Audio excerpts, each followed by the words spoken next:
வணக்கம். தலைப்புச் செய்திகள் வாசிப்பது வெங்கட். டிஎன்பிஎஸ்சி குரூப் 2 தேர்வு திடீரென ரத்து. திமுக அரசின் நிர்வாக திறமையின்மையை வெளிச்சம் போட்டு காட்டுகிறது என தாவைக்கா தலைவர் விஜய் கண்டனம். தமிழ்நாட்டில் வாழும் ஒவ்வொரு குடும்பமும் நிச்சயமாக ஏதோ ஒரு திட்டத்தில் பயனடையும் வகையில் நம்முடைய அரசு செயல்பட்டு கொண்டிருக்கிறது.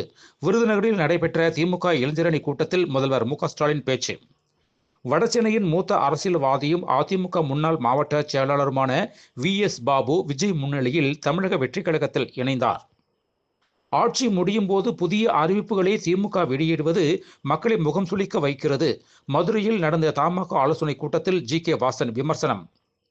மலேசியா சென்ற பிரதமர் நரேந்திர மோடிக்கு விமான நிலையத்தில் உற்சாக வரவேற்பு.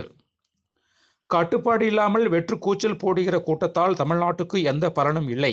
விஜயின் தாவேகாவை மறைமுகமாக விமர்சித்த துணை முதல்வர் உதயநிதி ஸ்டாலின். தமிழ் இலக்கியம் நிலையானது, தமிழ் கலாச்சாரம் உலகளாவியது. மலேசியாவில் பிரதமர் நரேந்திர மோடி புகழாரம். சேலத்தில் வருகிற 13ஆம் தேதி மக்கள் சந்திப்பு கூட்டம் நடத்த தாவேகா தலைவர் விஜய்க்கு போலீசார் அனுமதி அளித்துள்ளனர்.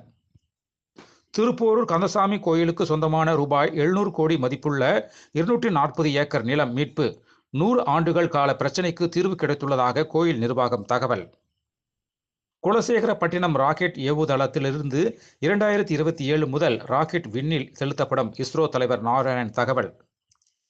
விஜயின் அரசியல் வருகை திமுகவின் வாக்குகளை பாதிக்கும், என்டிஏ கூட்டணிக்கு சாதகமாக இருக்கும். அமமுக பொதுச் செயலாளர் டிடிவி தினகரன் பேட்டி.